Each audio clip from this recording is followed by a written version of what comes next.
This is Nightline, your tie line to the world, and this is Walter O'Keefe.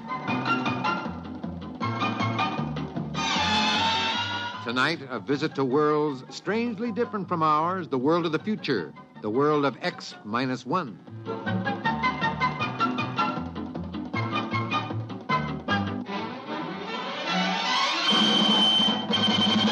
Now, here is the future, X-1.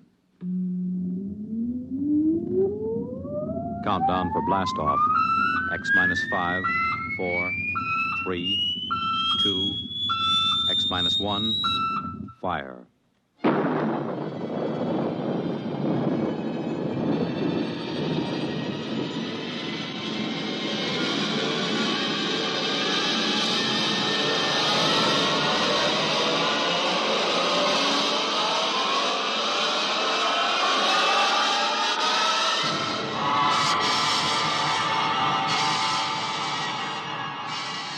From the far horizons of the unknown come tales of new dimensions in time and space.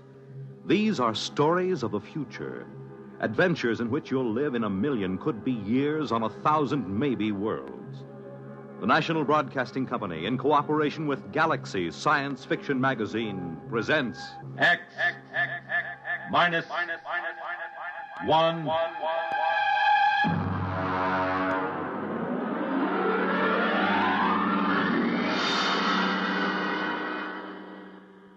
Tonight, Shock Troop.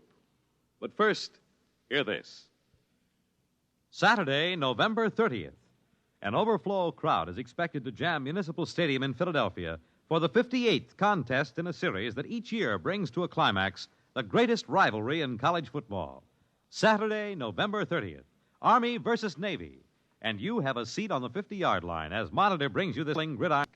Mel Allen and Al Helfer will describe all the action, the excitement, the color of the game, as Army pits its bruising running attack against Navy's rugged defense and expert passing. You and your family won't want to miss the big Army-Navy football game, Saturday, November 30th, on Monitor. And you'll want to stay with Monitor for a weekend of sparkling and diversified entertainment. Celebrities, music, features, news, and sports. They're all on Monitor all weekend long. So start your weekend right with Monitor on Friday night and stay with Monitor all weekend long over most of these same NBC radio stations.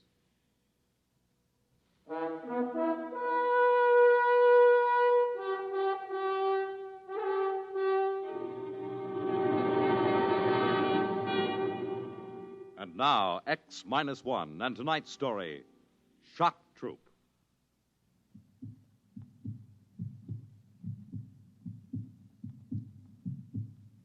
In all his 7 major campaigns, Commander Zerem Lassen had never faced anything like this.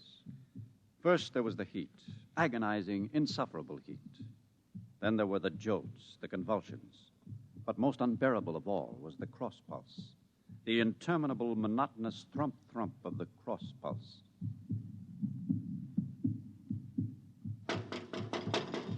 Come in. Hello, Perrock. Close the bulkhead. This heat's driving me mad. Zarium, I think we ought to abandon this project. Abandon? As chief psychotechnician, I recommend it. Oh? On what do you base this? This macroorganism is unlike anything we've ever tried to colonize before. It's much too complicated. Complicated? Perrock, I've colonized life forms on 7 other worlds, and each time I've been advised to turn back. I know your record, Zarim, but this creature is different. How? Well, for one thing, it has a highly organized psychoelectric system. The shock waves are fantastic. I've already lost 3 technicians. These are shock troops. They know the risk. And for another Perrock, thing... you're a fine scientist, but you're no leader of troops. This creature we've invaded will be subdued and brought under positive permanent control. We will achieve thermobiological conditioning to reduce the heat. We will achieve damping to muffle the crossbeat. And we will establish neuromuscular controls. And we will do all these things because I say we will. Now, come along. We'll inspect the tunnels. Ready? Yes. I'll open the bulkhead.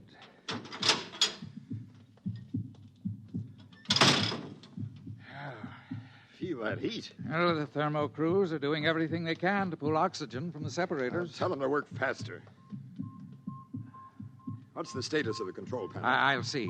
Mandor. Sir? What's the status of the control panel? We've tapped into motor fibers 1 through 46, Chief. We'll be ready for the central selector hookup very soon. What about optical auditory intercept? We're still trying to tap into the subject's visual system, Commander. The screens are set up, but we haven't been able to run a line from the main circuit. Why not? The charge in the main trunks is too potent, sir. Our instruments won't take the surges of current. Then install transformers or resistances. Now get it down. But, sir, 2 crews working in this heat with that noise. I don't care about the heat or the noise. It is absolutely essential that we hook up visual intercept. I want you to... Convulsions. Hit the stanchions! Hang on!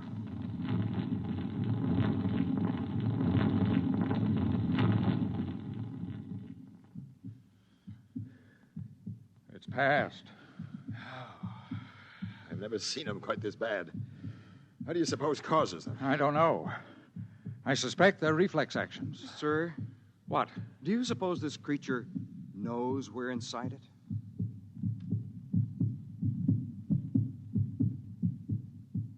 Ceaselessly, the shock troops worked inside the host creature, burrowing through capillaries, tapping into nerves, trying desperately to intercept the intelligence and sensations so they might bring it under control.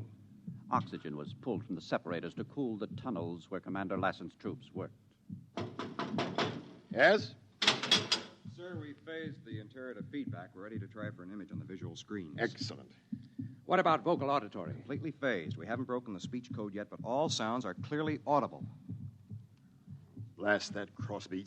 Can't the crews do something to muffle it? We're trying. We don't dare go into the main arteries, not yet at least. Can't they calcify? They're trying, Zerine. We've got calcification crews working like demons trying to harden the central blood vessels. Very well. Lieutenant, is the screen ready? Yes, sir. Does the commander wish to monitor himself? Yes. These are standard controls, I assume? Yes, sir. Focus is this knob. Brightness control is at the right. Very good. Now, switch on, and we'll see if we can see what this creature sees. A little more focus. Something's coming through. It isn't a clear enough image. Bring up the contrast. There. Well, It appears that our host is in an enclosed space of some sort. From the orderly flow of articles across the screen, I would say it was moving aimlessly. As an item for resting on, it appears. In the background, a blurred pattern of light and dark stripes. Now, let's hear the auditory reception. May as well get the decoding section working on it. I'll switch it on, sir. The creature doesn't seem to be vocalizing.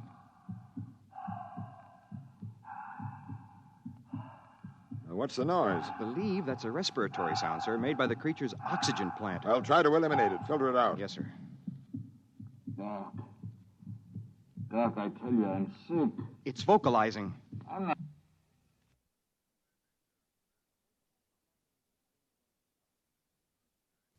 Not trying to pull anything, Doc.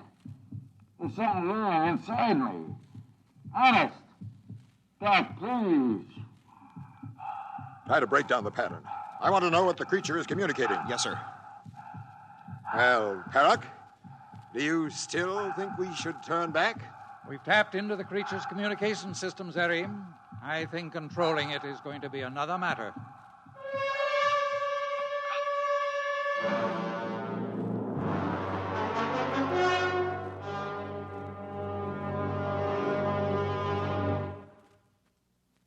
We'll return to X-1 and Shock Troop in just a moment. But first...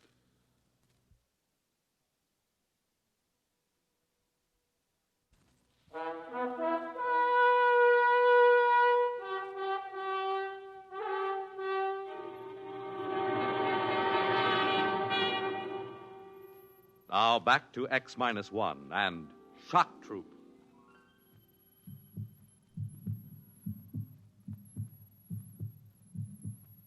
Inside the subject, the work continued hour after hour, day after day. Inside the control room, Commander Lassen was haggard and weary. Outside, the crews labored in the tunnels, calcifying blood vessels, tapping into sensory nerves, tying circuits across sympathetic nerve fibers, and still no positive control.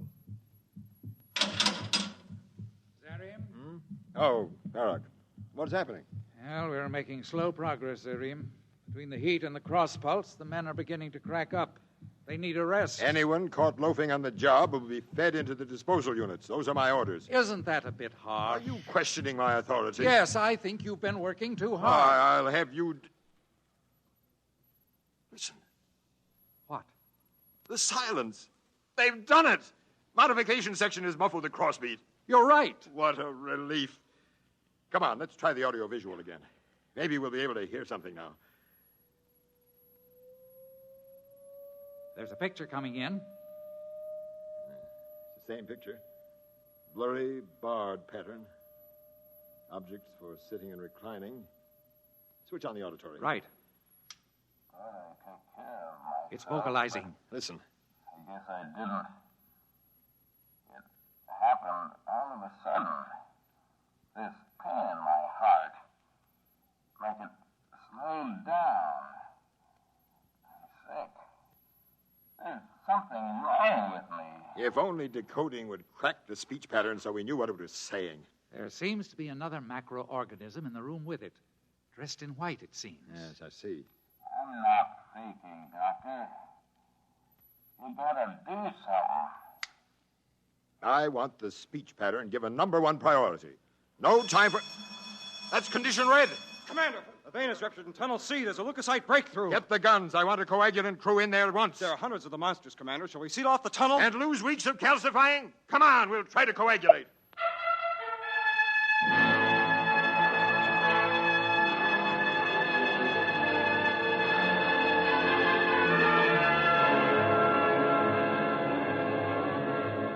The commander joined the rush of frenzied emergency troops rushing into the corridor.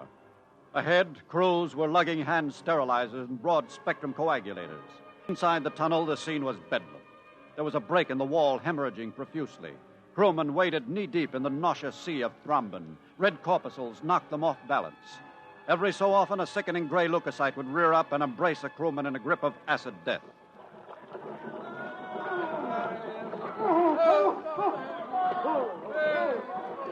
We'll have to retreat. The thrombin's rising. Lieutenant, give the order to fall back and seal off the tunnel. Yes, sir. Fall back! Seal the tube! Fall back!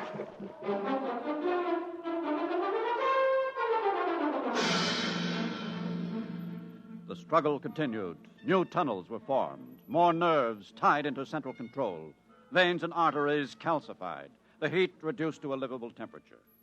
Slowly, the morale of the shock troops inched higher, and Commander Lassen relaxed and grew more amiable. Well, Perrick, ready for the big event? Yes, my crew is standing by. Good. We'll try an auditory visual intercept first, and then we'll attempt to control a few responses. We've tapped into the creature's hearing circuit now so that we can hear what it hears as well as what it says. Excellent. Switch on the screen. It's coming in now.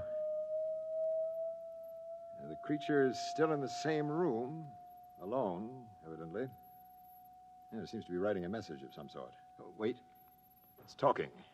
My appeal was turned down, and this is it. Now, let's try a motor response. Lieutenant Mander. Sir? Which circuit controls the organism's right extremity? This one, sir. Are all circuits properly insulated against electrical surge? Up to 1 million dynarcs, Commander. We've never encountered anything higher. That should be safe enough. And here goes. I'll try a simple contraction. It worked! The right limb contracted. Perrick, it worked. We've established control. You're to be congratulated, Commander. Thank you. Switch on auditory visual again. Yeah. The creature is still writing. Actually, I don't mind too much. The doctors have discovered that I have a serious condition of the blood vessels and heart. They call it sclerosis. And I've been feeling awful lately. So I'm not too afraid of what's coming. I'll think of you. Think of me. Love,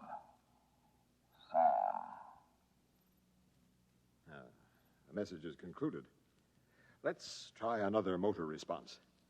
I'm going to manipulate the creature's legs now to make it locomote toward the barred pattern. Ready? Ready, sir. It's moving! Excellent, excellent. Perrick, have the crews clean up the remaining circuits. Make absolutely certain that the electrical hazard is reduced to a minimum. I can't afford to lose any more troops. Now, what about the speech code? Decoding thinks they may break at any moment now. I'll keep them working. Give the troops extra rations and pay and commend them for a good job. If all goes well, we'll send for colonists within a week.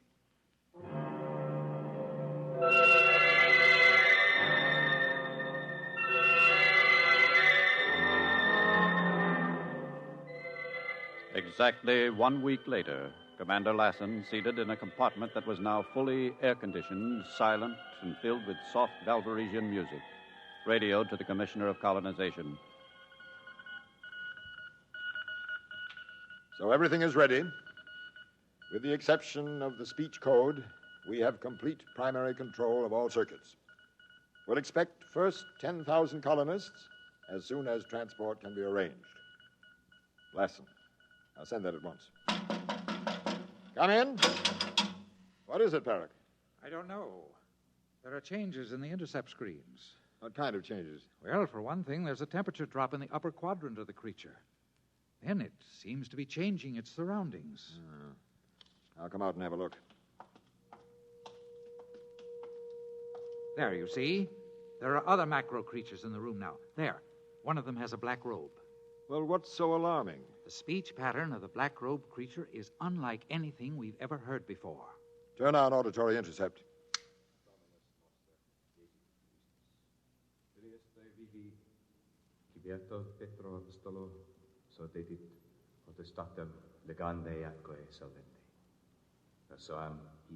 Strange. Look at the temperature drop up there. Let me try touching the creature's cranial region.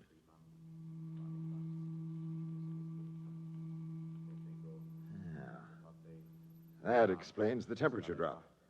The mat of thread-like growth has been entirely removed. Look, the black-robed one has moved away. Now another creature approaches. Our host entity is being seated. Now, bands are being placed on its wrists and legs. That's interesting. I don't like it. What are you worried about? I don't know. It frightens me.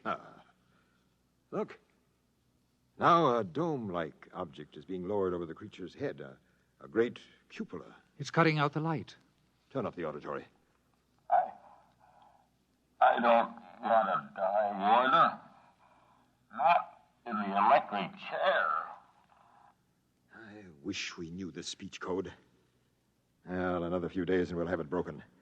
Then, total victory will be ours. Total victory. What's happening now, Zarim? I don't know. Everything is quiet. The creature is waiting in the dark for something to happen, apparently. I wonder what.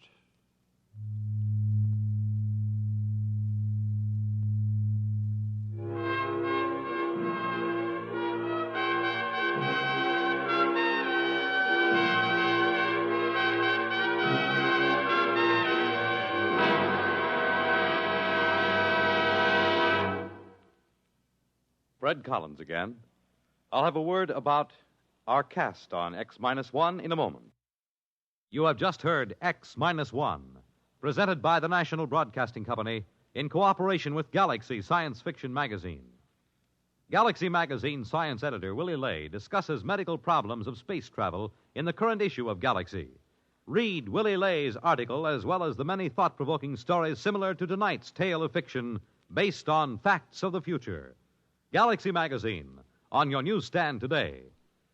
Tonight, X-1 has brought you Shock Troop, a story from the pages of Galaxy, written by Daniel Gallion and adapted for radio by George Lefferts. Featured in our cast were Bernard Lenrow as Commander Lassen, Edwin Cooper as Perrock, John Thomas as Mandor, Ralph Camargo as Sam, and Roger DeKoven was the narrator. This is Fred Collins speaking. X-1 was directed by George Voutsas and is an NBC Radio Network production.